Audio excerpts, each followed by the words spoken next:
Hello students, पहली बार chemist को आप वर्गीकरण के द्वारा समझेंगे। इस वर्गीकरण को बनाने में मैंने बहुत ज़्यादा मेहनत की है। मैंने ये सोचा कि किस तरीके से केमिस्ट्री की रिएक्शन आपको लर्न कराई जाए। उसके लिए मैंने एक वर्गीकरण बनाया। जैसे ही आप इस वर्गीकरण को समझेंगे, आपको ऑर्गेनिक की जितनी भी रिएक्शन कैसे प्राप्त करोगे वे सारी की सारी आप पे तुरंत बनानी आ जाएगी पूरी बुक की। ये वर्गीकरण जो है, इसमें पूरी की पूरी केमिस्ट्री की वे अभिक्रियाएं हैं जिसमें आप कैसे प्राप्त करोगे।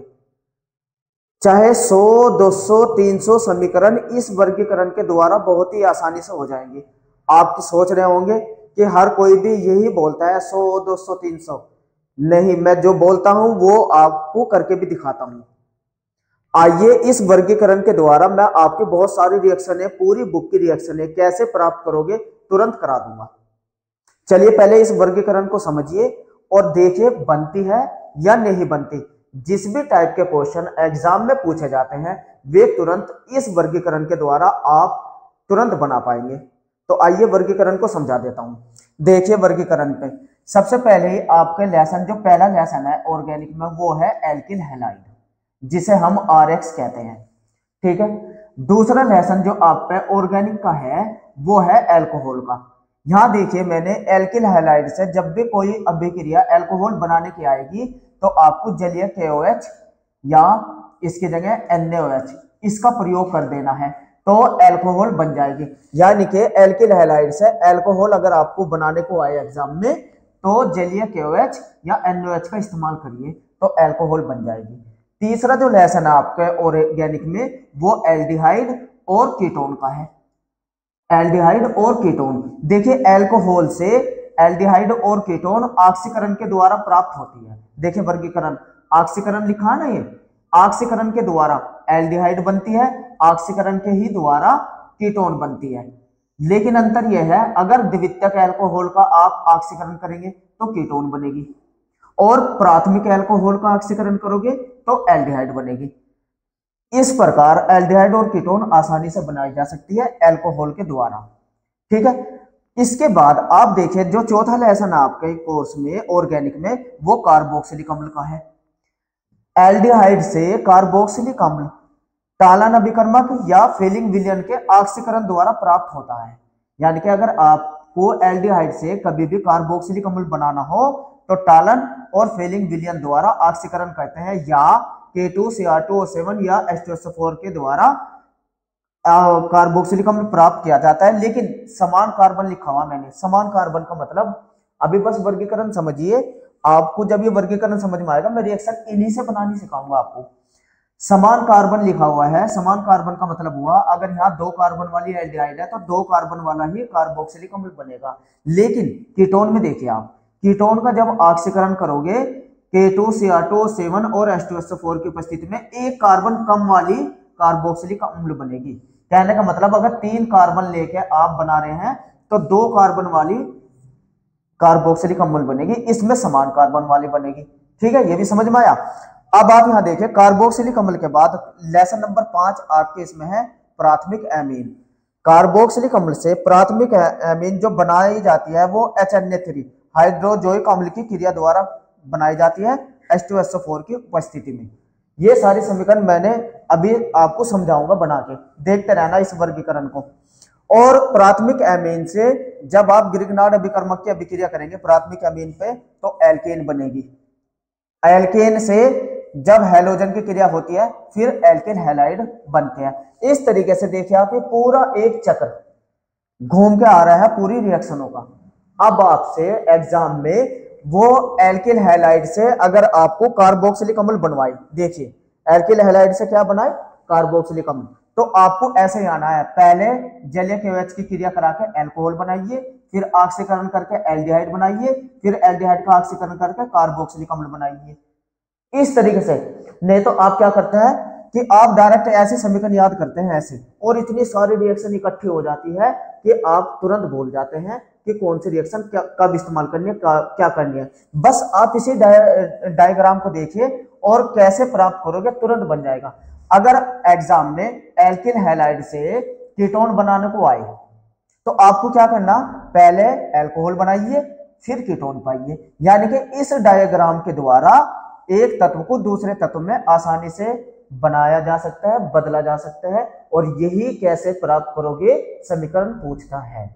यानी कि अगर आपसे कहेगा अल्कोहल से प्राथमिक एमीन बनाइए, अल्कोहल से क्या बनानी है आपको, प्राथमिक एमीन, तो आपको क्या काम करना, अल्कोहल का ऑक्सीकरण करिए, एल्डिहाइड बनाइए, फिर एल्डिहाइड का ऑक्सीकरण करिए, कार्बोक्सिलिक अम्ल बनाइए, फिर इसकी HN3 यानी कि हाइड्रोजोनिक अम्ल से क्रिया करा दीजिए, बन गई प्राथमिक एमीन। तो इसी डायग्राम का इस्तेमाल करके आपको रिएक्शन करनी है। आइए रिएक्शन, इस डायग्राम की कुछ रिएक्शन समझा दूं। देखिए एक बात को ध्यान रखना, कार्बोक्सिलिक अम्ल से अगर अल्कोहल बनाना हो तो आप अपचयन कर दीजिए, लिथियम एल्युमिनियम हाइड्राइड की उपस्थिति में अपचयन कर दीजिए, देखिए अल्कोहल बन जाती है। अगर प्राथमिक एमीन से अल्कोहल बनानी हो तो HNO2 से क्रिया कर दीजिए, NaNO2 और HCl की उपस्थिति में, जब भी अल्कोहल बन जाती है। यानी कि कहने का मतलब अल्कोहल इनके बीच की कड़ी है, आप पे अल्कोहल बन जाएगी, फिर अल्कोहल से आप कहीं भी जा सकते हैं। ठीक है, ये हुआ वर्गीकरण। आइए इन समीकरण को देख लेते हैं। पहले ये समीकरण देखिए, एल्किल हैलाइड से जलीय KOH की क्रिया करके अल्कोहल कैसे बनता है। देखिए आइए समीकरण देखिए, ये समीकरण है उस चक्र की, इसको चक्र को समझिए। पहले वाली समीकरण R, ये R का मतलब समझिए, आपके कोर्स में R का मतलब होता है CH3 यानी कि मैथिल, या तो इसकी जगह आप मैथिल लिखिए, आपके कोर्स में है, या R की जगह आप C2H5 यानी कि एथिल लिखिए, C2H5 का मतलब होता है एथिल, या R की जगह आप इस्तेमाल करिए ये फेनिल का, इस तरीके से, यानी कि या C6H5, ये हो जाएगा फेनिल। अब इन तीनों अभिक्रियाओं को देखिए, R की जगह मैं CH3 का भी इस्तेमाल करूंगा, C2H5 का भी करूंगा और फेनिल का भी करूंगा। देखिए जैसे पहले अभिक्रिया, अगर एल्किल हैलाइड को से आपको अल्कोहल बनाने को आए, कैसे प्राप्त करोगे, मैथिल, देखो R का मतलब हुआ CH3, अगर मैं ये ले लूं CH3 मैथिल, समझ रहे हैं, मैथिल लिया है ना, और Cl का मतलब होता है, या तो इसकी जगह आप Cl रखेंगे, या X का मतलब होता है या इसकी जगह Cl या Br या I, इन तीनों में से कोई सा भी तत्व आप यहां रख दीजिए। देखिए मैंने रख दिया Cl, मैथिल क्लोराइड, इसकी क्रिया KOH से कराएं जलीय, किससे, जलीय, तो आपको समझ में आना चाहिए, R की जगह हमने क्या लिया CH3 मैथिल, और यहां क्या हो जाएगा OH और प्लस के, X की जगह क्या लिया हमने यहाँ Cl, KCl। इस तरीके से आप एथिल क्लोराइड को, वो मैथिल क्लोराइड को मैथिल अल्कोहल में बदल सकते हैं। अगर आपसे पेपर में पूछे कैसे प्राप्त करोगे मैथिल क्लोराइड से मैथिल अल्कोहल, तो जलीय KOH की क्रिया करा दीजिए। या दूसरा देखिए, अगर R की जगह हमने लिख दिया C2H5Cl प्लस इसकी जगह फिर KOH जलीय, ठीक है ना, और क्या बन जाएगा, अब के यहाँ हमने क्या लिया मैथिल, एथिल, तो एथिली अल्कोहल बनेगा C2H5OH प्लस KCl। इसी तरीके से आप R की जगह फेनिल भी रख सकते हैं, ये देखिए Cl प्लस किसकी क्रिया कराएंगे, जलीय KOH की, जलीय KOH की, तो क्या बन जाएगा, ये फिनोल बन जाएगी प्लस KCl। तो कहने का मतलब है बस R बदल रहा।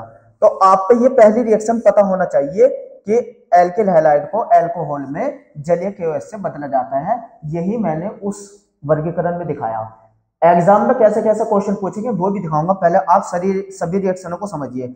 देखिए ये अब अल्कोहल से एल्डिहाइड आप पे बनाना आना चाहिए, अल्कोहल से एल्डिहाइड। देखिए अल्कोहल, अगर यहाँ R की जगह आपने CH3 रख दिया और यहाँ CH2OH, ये हो गया एथिल अल्कोहल। इसका जब ऑक्सीकरण करेंगे, किसकी उपस्थिति में ऑक्सीकरण होता है, K2Cr2O7 पोटेशियम डाइक्रोमेट और सांद्र H2SO4, इनकी उपस्थिति में अल्कोहल का ऑक्सीकरण करते हैं तो एल्डिहाइड प्राप्त होता है। एल्डिहाइड आपने यहाँ R की जगह CH3 रखा ना और CH2, तो एसिटेल्डिहाइड प्राप्त होता है। तो दूसरा आपको पता होना चाहिए, अगर कभी भी अल्कोहल को एल्डिहाइड में बदलना हो तो ऑक्सीकरण द्वारा बदला जाता है। ये बात समझ लीजिए। देखो रिएक्शन तो सारी आएगी आप तक करनी, अभी बस मेन रिएक्शन देख लीजिए, वो चक्रवाली, ये रिएक्शन चक्रवाली है। अब देखिए ये क्या बना यहाँ एल्डिहाइड। अब एल्डिहाइड से कार्बोक्सिलिक अम्ल बनाना आना चाहिए। एल्डिहाइड तो बन गया, कीटोन भी देखिए, कीटोन, कीटोन भी तो थी इसमें, ये रही। अगर द्वितीयक अल्कोहल लिया, देखिए ऐसे, ये CH3 ले लिया यहाँ, ये इस तरीके से देखिए CH3 लिया और इसकी जगह CHOH CH3, दोनों जगह R हो, बीच में ये OH आ गया, यानी कि ये हुआ CH3 CHOH CH3 द्वितीयक अल्कोहल, इसको कहते हैं द्वितीयक। द्वितीयक क्या होता है, CH दोनों तरफ एल्किल ग्रुप जुड़ा हो। चाहे आप इसको ऐसे ना लिख के, अब मैं समझा देता हूं, ऐसे ना लिख के आप ऐसे भी लिख सकते हैं CH, ये है ना CH, एक तरफ तो इसके साथ जुड़ रहा OH, ये रहा, और एक तरफ R ले लीजिए CH3, एक तरफ R ये वाला ले लीजिए CH3, चाहे C2H5 ले लीजिए, ठीक है। तो ये हुआ क्या बोला, 3 कार्बन प्रोपिल अल्कोहल, यानी कि द्वितीयक अल्कोहल। जब इसका भी ऑक्सीकरण करते हैं, द्वितीयक अल्कोहल का ऑक्सीकरण करते हैं किसकी उपस्थिति में, इसी की पोटेशियम डाइक्रोमेट और H2SO4 की उपस्थिति में। तो देखिए R की जगह आपने CH3 लिया ना, और यहाँ भी R की जगह CH3 लिया, दोनों जगह CH3 और बीच में CO, कीटोन बन जाती है और प्लस जल बाहर होता है।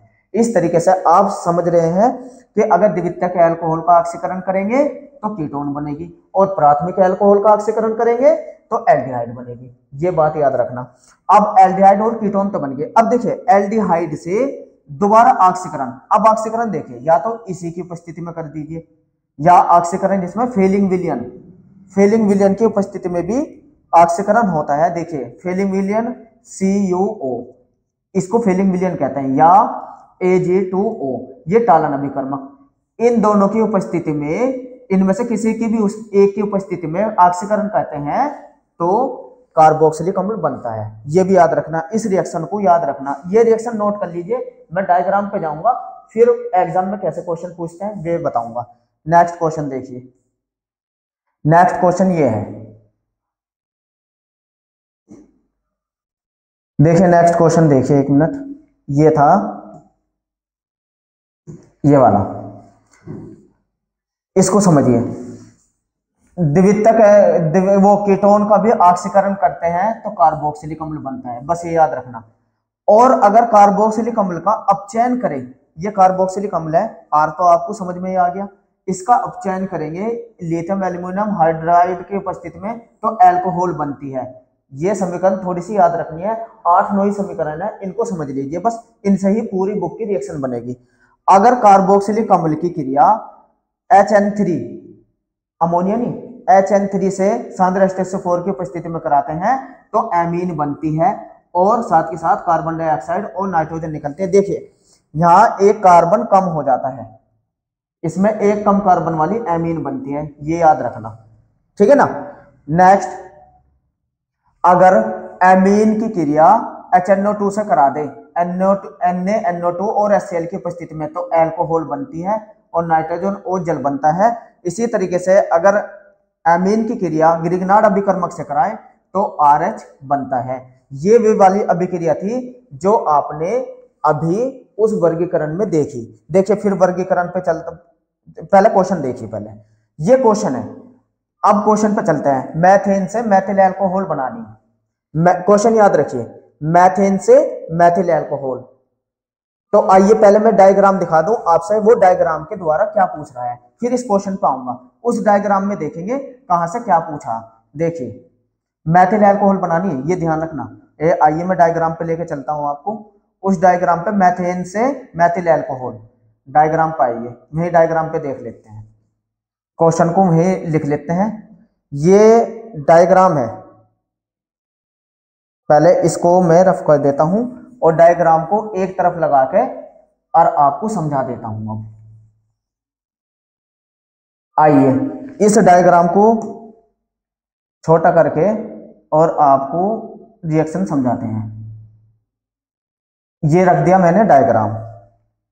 अब आप देखिए क्या पूछा क्वेश्चन में, क्वेश्चन में पूछा मैथेन से मैथिल अल्कोहल प्राप्त करना। अब कोई सी भी रिएक्शन आए मैथिल अल्कोहल, अब जरा इस डायग्राम को देखिए आप, मैथेन यानी कि एल्केन, यहां से आपको क्या पूछा, यहां आना, यहां से यहां आना, मैथिल मैथेन, मैथेन का सूत्र लिखिए CH4, ठीक है, ये लिख दिया। इसकी क्रिया किससे करानी, किसी हैलोजन से कराइए, यानी कि Cl2 से कराइए प्रकाश की उपस्थिति में। प्रकाश की उपस्थिति में जब किसी एल्केन की क्रिया हैलोजन से कराते हैं तो एल्किल हैलाइड प्राप्त होता है। देखिए ये एल्किल हैलाइड प्राप्त करेंगे, क्या बना, CH3Cl, HCl बाहर हो जाएगा, बाहर होना या ना हो, मेन प्रोडक्ट रखिए बस आप, बन गया नहीं RX, ये बन गया एल्किल हैलाइड। अब इसका क्या काम करोगे आप, इस डायग्राम को देखिए, जलीय KOH की अभिक्रिया कराइए। पहली बार आप इस डायग्राम से सारी रिएक्शन सीखने जा रहे हैं। अब पेपर में कैसे भी कैसे प्राप्त करोगे, इसी डायग्राम का इस्तेमाल करके प्राप्त करेंगे। अब देखते जाइए क्वेश्चनों को। तो अब क्या हुआ, तो यहाँ क्या क्या हुआ, जलीय KOH की क्रिया कराई तो क्या बन जाएगा, CH3OH। ये मत सोचिए इसके साथ क्या निकलेगा, बस ये मेन रिएक्शन देखिए। पहले आपने क्या किया, एल्केन को एल्किल हैलाइड में बदला, जलीय KOH की क्रिया करा के एल्कोहल में बदला। तो ये तो पूछा था, मैथेन से मैथिल एल्कोहल, देखिए बनी या नहीं बनी, मैथेन से मैथिल एल्कोहल बन गई ना। तो अभी देखिए 3-4 क्वेश्चनों को एक साथ में लिख देता हूं, और देखिए आप भी प्रैक्टिस करिए, देखिए कैसे नहीं बनेगी। इनकी मेन रिएक्शन मैंने अभी आपको समझाई। अब देखिए क्वेश्चन 5-6 में क्वेश्चन लिख देता हूं, कैसे प्राप्त करोगे। देखिए क्वेश्चन को देख लेते हैं एक बार, मैं क्वेश्चन देख लेता है, क्वेश्चन थे ये, यहां क्वेश्चन को लेके आते हैं। क्वेश्चन ये रहे, पहले वाला क्वेश्चन जो अभी मैंने आपको समझाया, मैथेन से मैथिल एल्कोहल, तो अभी मैंने आपको बताया था CH3CH4, ये मैथेन होती है, इस पे प्लस Cl2 की क्रिया करा दीजिए, प्रकाश की उपस्थिति में CH3Cl बन जाएगी, और फिर किसकी क्रिया, जलीय KOH की क्रिया, तो बन जाएगी मैथिल एल्कोहल। क्लियर। अब क्या बनाना, मैथेन से फार्मिक अम्ल, मैथेन से फार्मिक अम्ल और मैथिल एमीन से फार्मिक अम्ल, दोनों में फार्मिक अम्ल बनाना है। यहां मैथेन से, यहां मैथिल एमीन से, मैं क्वेश्चन में ही लिख देता हूं ताकि वही आपकी समझ में आए, मैथेन से फार्मिक अम्ल और मैथिल एमीन से फार्मिक अम्ल। आइए चलते हैं वापस, उस डायग्राम पे ही चलते हैं वापस। देखिए अब क्वेश्चन यहां लिख देता हूं। सबसे पहले क्या कहा, मैथेन से हमें क्या बनाना, फार्मिक अम्ल। कैसे प्राप्त करोगे मैथेन से फार्मिक अम्ल, पहला क्वेश्चन तो ये है। दूसरा क्वेश्चन पूछा आपसे मैथिल एमीन से फार्मिक अम्ल, ये पूछा फार्मिक अम्ल। अब जरा आप डायग्राम पे नजर मारिए, ये क्या है, मैथेन यानी कि ये एल्केन, मैथेन क्या बनाना, फार्मिक अम्ल यानी कि कार्बोक्सिलिक अम्ल। यहां बना, यहां पूछी आपको रिएक्शन, यहां से यहां पूछी रिएक्शन, तो कोई बात घबराने की जरूरत नहीं। देखिए मैं कैसे आना आपको, पहले एल्केन से एल्किल हैलाइड पाइए, फिर एल्कोहल पे, फिर एल्डिहाइड पे, फिर कार्बोक्सिलिक अम्ल पे। देखिए मैं समझा देता हूं कैसे।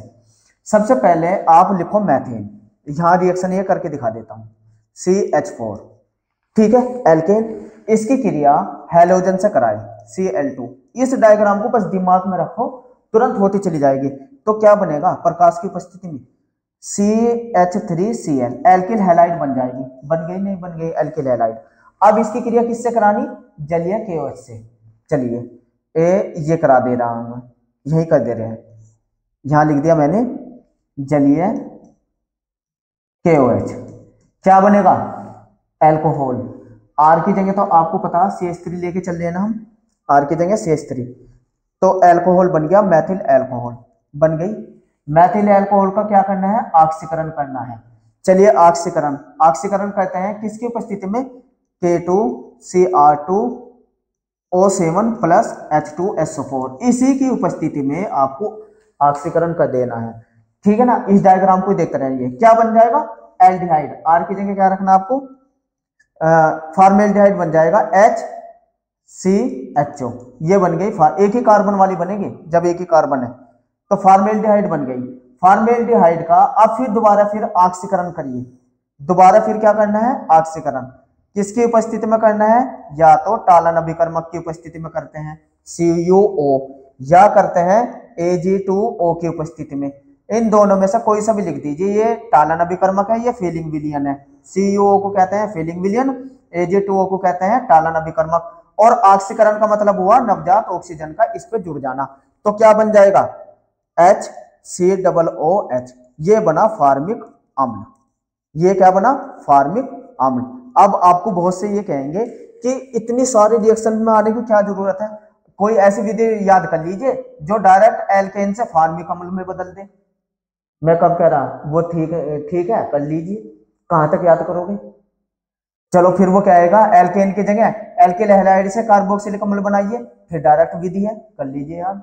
ऐसा तो बहुत सारी कहां तक याद करोगे।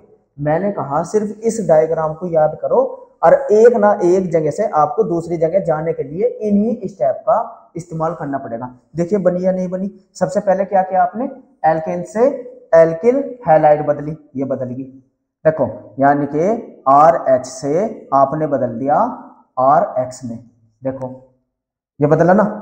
फिर RH को बदल दिया एल्कोहल में, ROH में, ये बदल दिया ROH में, बदल दिया नहीं बदल दिया।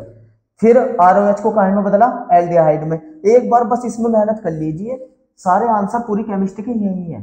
कैसे प्राप्त करो कि अभिक्रिया सारी यही है, और मैंने अभिक्रिया इसी तरीके से कराई है कि आपकी समझ में बस ये चार्ट आए, और जगह जगह जाकर केमिस्ट्री के रिएक्शन याद करने की जरूरत नहीं है। अब पेपर में कैसे भी आए, कैसे भी प्राप्त करवाए, तुरंत बनेगी।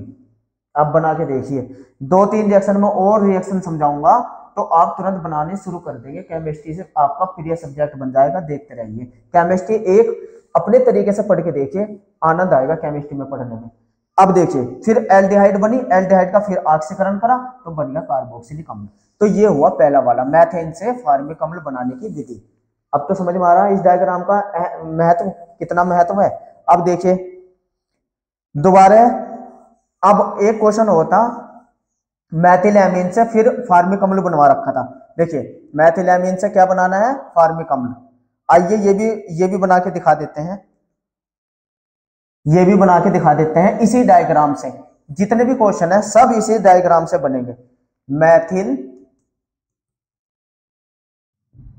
मैथिलएमीन से फार्मिक अम्ल बनाना। सबसे पहले इस डायग्राम को देखिए, फार्मिक अम्ल, मैथिलएमीन यहाँ है, ये रही इसके अंदर। इस डायग्राम से कहाँ आना आपको, यहां आना। देखिए इस डायग्राम से यहां आना। तो कोई बात नहीं, आपको क्या काम करना, सीधा HNO2 की क्रिया कराए और पहले अल्कोहल में बदले, अल्कोहल का फिर ऑक्सीकरण कर दीजिए और फिर आ जाइए। देखो ये एक रिएक्शन जारी है ना। देखो सबसे पहले प्राथमिक अमीन, यानी कि आपसे क्या पूछा, CH3NH2, ये हो गई मैथिलएमीन। मैथिल का मतलब CH3। मैथिलएमीन को किससे क्रिया करानी है, HNO2 से। देखिए ये, और ये क्या आ रहा है, अल्कोहल बन जाएगा।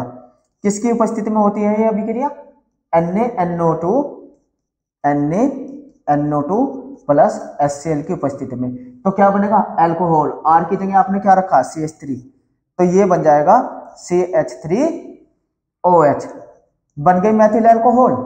फिर इसका ऑक्सीकरण करिए, अभी मैंने बताया इसका ऑक्सीकरण करिए किसकी उपस्थिति में, या तो COO की उपस्थिति में फीलिंग विलियन की, या Ag2O टालन अभिकर्मक की उपस्थिति में ऑक्सीकरण कर दीजिए। तो क्या बन जाएगा, एल्डिहाइड, नहीं ऑक्सीकरण करने पे एल्डिहाइड बन जाएगी, HCHO बन गई फॉर्मेल्डिहाइड। इसका दोबारा फिर ऑक्सीकरण करिए, ऑक्सीकरण कर दीजिए और क्या बन जाएगा, कार्बोक्सिलिक अम्ल, HCOOH, ये बन गया कार्बोक्सिलिक अम्ल। इसी डायग्राम के द्वारा ये रिएक्शन भी हो गई। तो अभी 2 रिएक्शन आपको करके देखनी है। आइए मैं दिखा देता हूं कौन सी भी रिएक्शन है। डायग्राम अगर आपके समझ में आ गया, ये वाली रिएक्शन अब आपको करके देखनी है। ये रही, ये 2 रिएक्शन। अगर ये क्वेश्चन है, देखिए एथिल अल्कोहल से क्या बनाना, एथिल अल्कोहल से एसिटिक अम्ल, यानी कि वही कार्बोक्सिलिक अम्ल एथिल अल्कोहल, अभी तो बताया था CH3CH2, एथिल अल्कोहल से एसिटिक अम्ल। इसका एथिल अल्कोहल का आपने सबसे पहले क्या करना है, ऑक्सीकरण करना है। ऑक्सीकरण किसकी उपस्थिति में बताया मैंने, K2Cr2O7 प्लस H2SO4 की उपस्थिति में ऑक्सीकरण कर देना है। तो ये काहे में बदल जाएगी, एल्डिहाइड में, CH3CHO, उस चक्र के द्वारा। एल्डिहाइड बदल गई ना, जितने कार्बन के यहाँ लिए थे उतने कार्बन के एल्डिहाइड बनेगी। इसका दोबारा फिर ऑक्सीकरण करिए, किसकी उपस्थिति में, CuO की या Ag2O की उपस्थिति में ऑक्सीकरण। अब क्या बन जाएगी, CH3COOH, फार्मिक एसिटिक अम्ल बन जाएगा। यही बनाना था। देखिए उसी चक्र से आया नहीं आया। अब अगर आपसे पूछा जाए एसिटाल्डिहाइड से एथिलामीन, एसिटाल्डिहाइड यही तो है एसिटाल्डिहाइड, लिखिए एसिटाल्डिहाइड, चक्र को देखिए वहीं जाके CH3CHO। ये इसका फिर क्या करना है आपको, ऑक्सीकरण, ताकि कार्बोक्सिलिक अम्ल बन जाए। किसकी उपस्थिति में, CuO की या Ag2O की, इनमें से कोई सा एक लेना है। CO को कहते हैं फेलिक विलयन, Ag2O को कहते हैं टालन अभिकर्मक। तो एसिटिक अम्ल बन जाएगा, बन गया एसिटिक अम्ल। इसकी क्रिया HN3 H2SO4 की उपस्थिति में करा दीजिए तो क्या बन जाएगी, एमीन बन जाएगी। लेकिन CH3NH2 ये बन जाएगी, एक कार्बन कम बनेगी क्योंकि इसमें CO2 बन जाता है, तो मैथिलएमीन बनेगी। ठीक है ना। लेकिन यहाँ एथिल पूछे तो इसकी जगह आप मैथिल कर लीजिए क्योंकि एक कार्बन कम बनती है, तो मैथिलएमीन बन गई। इस तरीके से वर्गीकरण के द्वारा पूरी ऑर्गेनिक केमिस्ट्री की कैसे प्राप्त करोगे, कोई भी समीकरण हो आप बना के देखिए, तुरंत बनेगी उस डायग्राम से। थैंक्स जुड़े रहने के लिए।